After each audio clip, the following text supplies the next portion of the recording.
to be a spoiler video for the new Mortal Kombat.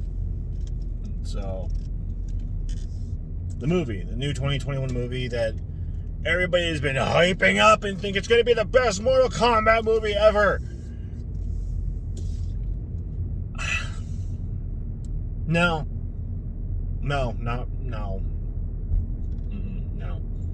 Was it a good Mortal Kombat movie? It was okay. Some of the characters they got pretty damn good. Especially Hanzo or Scorpion. They did his character pretty damn well. Showing him initially as the noble ninja that he was, and how he got fucking wronged by Sub-Zero, which Sub-Zero they didn't do too bad with either. Could have been a little better. I mean, he was just a little...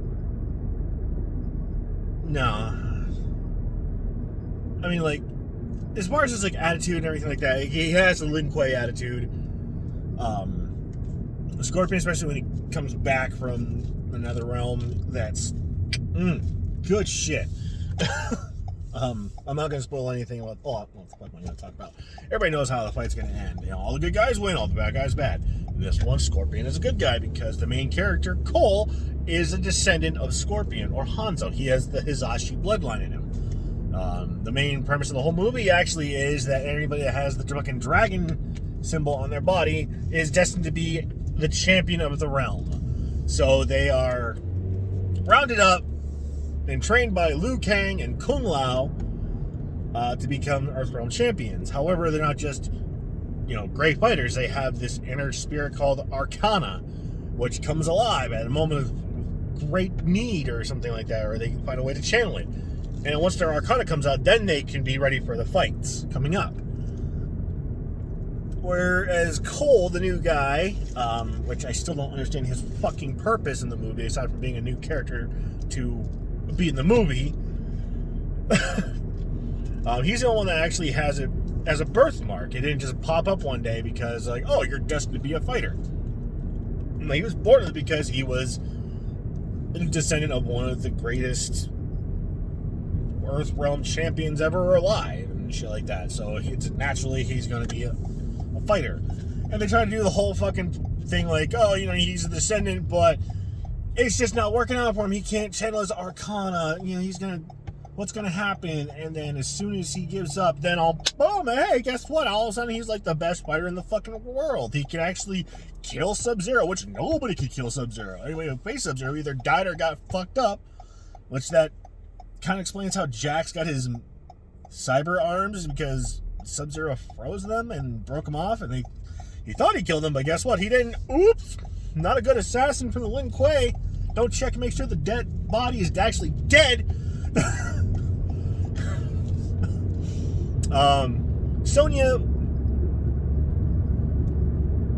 Gee, I don't fucking know what I should fucking say about fucking Sonya. It's just there's so fucking much about her fucking character that could easily be fucking used, but fuck, I just don't fucking know.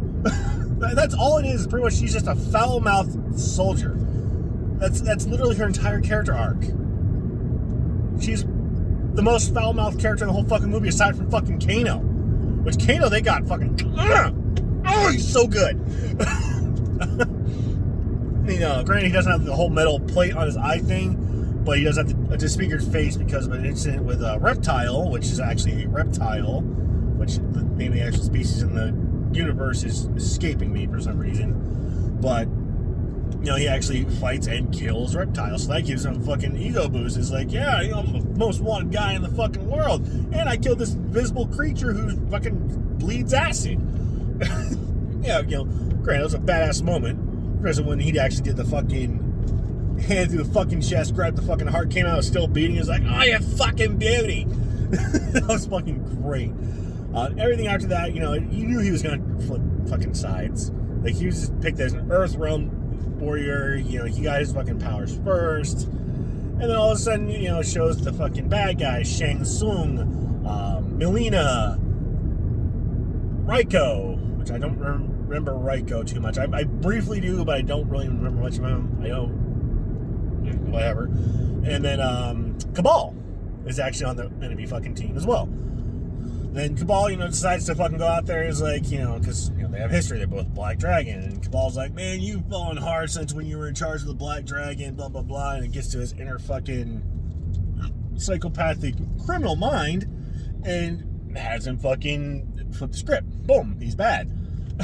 And then every time they fight, it's always whole team versus whole team, and the good guys get their asses beat every single fucking time because they just got their abilities. They don't know exactly what they're doing. And then all of a sudden, this new guy who just fucking found out, hey, you're supposed to be a badass fighter. Here's the one that comes to the planet and fucking leads them to fucking victory. They made Cole a fucking Mary Sue in this fucking movie. Is there a male version of Mary Sue? I don't fucking know off the top of my head. But he's a fucking Mary Sue. He's basically the fucking Mortal Kombat version of fucking Ray. Comes into this fucking shit late in the fucking game. Doesn't know anything about what's fucking going on. All of a sudden, boom! Master! Just... Raiden is okay. He's not quite as badass as he was in the other situations. Like, he doesn't get involved in the fights. Typical. He has the power to fucking end anything going on at any fucking moment, but he chooses not to, lets it play out until it starts to go bad. Then he steps in and fucking saves the day. That's about it. He's literally just a MacGuffin in the fucking movie. Every time you see Raiden show up, you know that he's gonna fucking squash some shit. That's about it. Shang Tsung, not bad. He's just a little too fucking black and white in this movie. He's not as deceptive sorcerer. He's just like, I don't fuck the rules. I'm gonna kill your fighters and take over Earthrealm, bitch. That's all it is. He's just a bad guy for the sake of being a fucking bad guy. There's no deception. There's no fucking, embellishment of power, really. He just shows up, tells his dudes, yeah, fuck these dudes up, steps out. That's it. That's all he fucking does in the movie. He sucks out one soul when he kills Kung Lao, because Kung Lao fucking saved Cole's dumbass, who, as soon as he got his powers, just stand there, he's like, let's go, we're gonna regroup and fucking figure out where we're going. So Raiden zaps everybody away, and Cole takes like 20 fucking minutes for some fucking reason, and he gets left behind until fucking Kung Lao goes back to fucking save him. Then, Kung Lao starts getting fucked up. Liu Kang jumps in. Then Cole grabs Liu Kang. They go back to the teleporter. Then Liu Kang puts on the red bandana like he does in the fucking games. And then all of a sudden now he's doing everything for Kung Lao.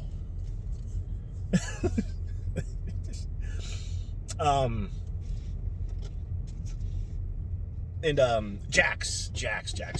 Yes. He was one of my favorite fighters as a kid. Not so much anymore now. But he's still got some good shit going on, but he's just not my favorite go-to fighter anymore.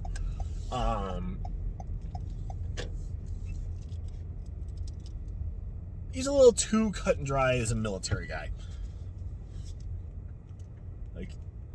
Like he's no longer in the active military, and he and Sonya go way back, and all of a sudden it's just like every time he looks at Sonya, it's not he's Sonya, it's always Blade or Soldier or I outrank you, I'm a major. So, it's just like there's no real chemistry between those two anymore, except for that they were both in the same unit. And all of a sudden Jax got picked, and Jax is like, I'm taking you because you're my best soldier in the fucking unit. You're coming with me. That's really about it. There's no Johnny Cage in the movie. Goro makes a brief appearance and gets fucked up by Cole. Actually, Cole's family, too, helps out. Any other characters that I'm forgetting? Like, I literally just saw the movie, so this is all just coming through my head. I haven't had time to sit down and, analyze movies and, everything like that. This is just a off-the-cuff fucking review. Trying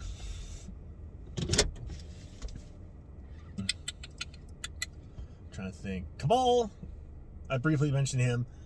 They got his shit right. He's, the snarky asshole. He's got his fucking mask on. He has the fucking speed ability. He's got the fucking quips. He's pretty good. Melina could have used some improvement. Not bad. Raiko, aside from just being a fucking big oaf that goes every time he fucking fights, not much there. Um, trying to think.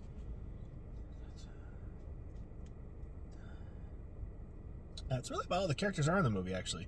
It's kind of a handful of the fucking roster of this giant mythos of backstory that Mortal Kombat has made over the fucking decades. Aside from that, the fight scenes in the movie, however, are fantastic. Great fights, great choreography. I wish the gore wasn't complete CG. That's a little bit of a bummer.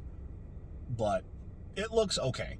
Especially like when Kung Lao does his fucking saw blade fucking fatality. Throws in the hat on the ground, is fucking spinning, and takes Melina and just fucking pushes her and see the body split.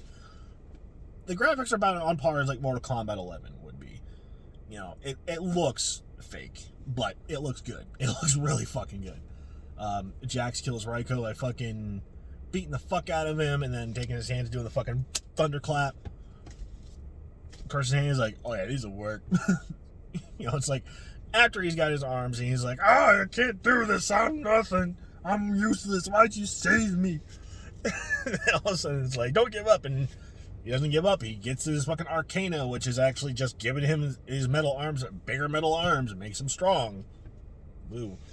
Sonya doesn't actually get her Arcana until she kills Kano, which that fight was actually pretty fucking cool too. You know, she's special ops. She uses special ops tactics against Kano, outsmarts him, takes him down, and when he thinks he has the upper hand, he gets a statue through the eye. That's cool shit. Sub-Zero, his death against Scorpion, that was probably the best fight in the whole fucking movie. That shit was fucking great. Especially when fucking comes out, he's like, you thought I'd burn in the flames of hell, I've learned to control them, pulls the mask off and does the fucking fire flame mouth blast that he does in the games, and his face like starts to fucking melt away and turn into the skeleton face, which is awesome looking. And Sub-Zero gets fucking burned alive, falls over dead. Then Shang Tsung comes out of the fucking woodwork and is like, you think you won, you killed my warriors, but guess what, death is just another portal. When I come back, I'm not gonna bring fighters, I'm gonna bring back armies. Runs away. Raiden has one little quip, he's like, he talks too much. And then, I'll make a new list, new champions, you go find them and train them. And then it cuts to Cole talking to some trainer that was from the very beginning of the movie, because initially Cole started off as an MMA fighter. They realized it was more profitable to just take cheap dives to put food on the table for his family. It was kind of sad, but that's how the movie was. At the end of the movie, it shows him, he's like, nah, I quit, I got better things going, I'm going to Hollywood.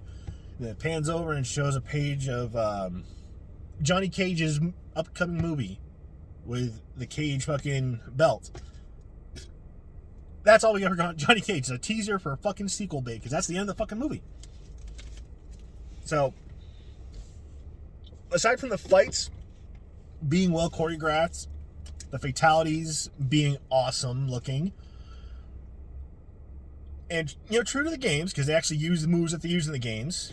Like, even Sonya had the fucking, like, little, like, pink fucking disc laser thing that kills Melina with those by blasting a giant hole in her stomach and you see her spine, which is cool. Oh, no. No, yeah, it was Melina. There's another one. Oh, what the fuck was her name? Katara, I think it was. The fucking vampire bat bitch. She was in the movie for like 2 minutes, and then she got fucking cut in half by Kung Lao. Don't mind that. So, in the end, is the movie good? It's passable. It's very passable. Got awesome fights, okay effects. Story's a little over the place. It's basically a fucking prequel to the origin of the fucking Mortal Kombat. Like, if you take the first Mortal Kombat movie from 1995, where it had the story where it's like, you know, Outworlds won the tournament 9 times. If they win one more time, they can merge the realms and take over. And then Shang Tsung's like, no, fuck you. I'm just gonna break the rules and take over now. Who the fuck's gonna stop me? The Elder Gods? Oh. And, you know, of course, in that movie, it ends up working that way. The Elder Gods find out. They put a stop to it in Annihilation, which God, if that movie never gets mentioned again, I'll be happy. The reason is like this is like a part one to that whole thing, where it's basically the opening, like, here's the situation, tournament needs to happen. Shang Tsung's like, fuck the tournament. Although this one actually hasn't followed rules, it's like, it's saying that we cannot take over the realm or anything before the tournament, but it doesn't say anything about fighting ahead of time of the tournament. And if your fighters happen to die, then that's an oversight. Whoops, you have no fighters. Yes, you forfeit the tournament and we win. That was his scheme in this whole movie. And it kind of works. It's not great. It's not great at all. And goddamn, somebody shut your fucking alarm off. And some, half the characters they got good. Other half the characters didn't get very well. Like there was like a little banter between Kung Lao and Kano because Kano had to do his training against Liu Kang, kept on getting his ass kicked, falling for the same trick all the fucking times. And all Kano could do is just stand up, do witty comebacks, and fucking make fun of them. And it's like, oh, why don't you go juggle your anal beads? And you're kind of must be getting knocked off by a flying frisbee hat and shit like that. It fits his character. That was like the only character they got spot on was Kano, because he's just the snarky asshole who thinks he's better than he actually is. Although he's also the comedic relief in the whole movie, which kind of sucks because Kano is a beast of a character. He's a fucking ruthless, deadly dude. He seems to be the punching bag for most of the jokes halfway through the movie. Kind of sucks. And after he gets his ability where he has a laser eye, then that's when shit starts fucking turning around for him. He becomes a lot more hardcore, a lot more badass, and then it's just done. The biggest issue with the movie is the pacing. The pacing, it's just like, it's a slow build to introduce Cole, and then bam, he starts getting attacked, and then bam, bam, bam, bam, bam. Okay, here's that. Bam, bam, bam, bam. Oh, everybody's dead. Oh, movie's over. What happened? That's really all it was. It was just a very quick, rapid-fire establishing movie, essentially. It's kind of like the pilot of, it was like basically an hour and 45-minute pilot to a fucking ongoing series. It didn't really feel like a movie. Would I suggest watching it? If you're a fan of Mortal Kombat, yeah, give it a shot. You're gonna like some things, you're gonna hate some things. It's not the perfect Mortal Kombat movie at all. It's not bad. It's very, very barely passable. I do think if they do get a sequel going, it could be a lot better, especially if they bring in more characters, dive deeper into the mythos, and actually have like the war of the realms and shit going on. That could be badass. However, it needs to be done right. And it can't be this rushed, rapid fire fucking shit everything going on. So now the main characters are established. Let's bring in some of the new fucking bigger names that we're expecting, like fucking Johnny Cage, or even, some of the other Netherrealmers or Outworlders. Bring in some of them. Have Shao Kahn step into the fucking picture. Or hell, even bring back Quan Chi. Quan Chi, the guy who was actually made specifically for one game, became such a popular character that he got put into the fucking main line of the games. Put him in this fucking sequel. Make him fucking do his deceptive magic shit. Have him and Shinnok fucking scheming. There's so much more that can be done with these movies. But people aren't taking it. They're only expecting fans of the games to just want to see fights and fatalities and blood and gore. Sure, that's what the mass appeal is, but if you actually read in the fucking mythos and the backstory that's been established over the course of 11 mainline games, it's pretty fucking deep. And it's just a bunch of untapped potential. And it can be easily utilized. Even if they have the next fucking movie, or, have it be a trilogy. 3 movies. First one sets the stage. 2, brings in even more people. Has them start getting an upper hand. 3rd movie, everything goes to shit. It's in the future. New characters like fucking, Jackie Briggs, or fucking even Cassie Cage makes an appearance. All these new fighters that were brought in from the last couple of games that people really like. Introduce them. You see what I'm saying here, people? There's so much that could be done. In just the course of 2 or 3 movies. You don't have to span it out across 12 fucking movies like the games have. It could easily be done just in the course of like 2, 3, maybe 4 movies. It could easily be done. So why not? Let's utilize it. I mean, in this movie, Sub-Zero is knocked off. Have him come back as Noob Saibot, the Wraith, because that's who Bi-Han becomes canonically, is Noob Saibot. Have his little brother come in and take over and actually side with the Earthrealmers like he does. You know, have Scorpion actually be back as the Wraith and have him fucking, you know, helping out Earthrealm, but still holding a grudge against fucking Sub-Zero, even though it's not the same Sub-Zero, just because he's Lin Kuei and he hates Lin Kuei for what he did to him. You know, there's just so fucking much that could be done and easily utilized. So I have high hopes for the series going from here. If they have the same team, if they actually work on the effects a little bit better, make it so it doesn't look quite so computerized, use some practical effects here and there, use better characters, you know, it's got potential to be a really fucking great movie. So that's my initial thoughts on the 2021 Mortal Kombat movie. I kind of enjoyed it. I didn't love it like I thought I was going to. I very, very barely liked it. But I have hopes for it. It's got potential. So keep their fingers crossed. Hopefully this actually does well enough to warrant a sequel and give them the opportunity to actually expand upon it. And I know all the Red Band trailers and all the fucking hyping is going on. It's probably going to sell. It probably sold big time in opening weekend. I'm sure a lot of people have already streamed it and everything, so I'm sure it's going to make a lot financially. Critically, however, it could flounder a little bit, so hopefully it doesn't hit it too hard. But, you know, with especially with how Mortal Kombat, you know, kind of wavered off in like the mid-aughts, it's made a huge comeback. It's bigger than ever. Let's keep that fucking steam going. Let's keep it going. Come on. You know, Ed Boon's built a fucking granddaddy of a series out of this. Let's keep the movies rolling. Give them the actual, like, video game movies that it deserves. Because they can easily be done. They just need to have the right team, the right characters. Let's make it happen. Come on. But go check it out. Let me know what you think. If you like it, great. No issues. More props to you. If you had issues with it, let me know what they were.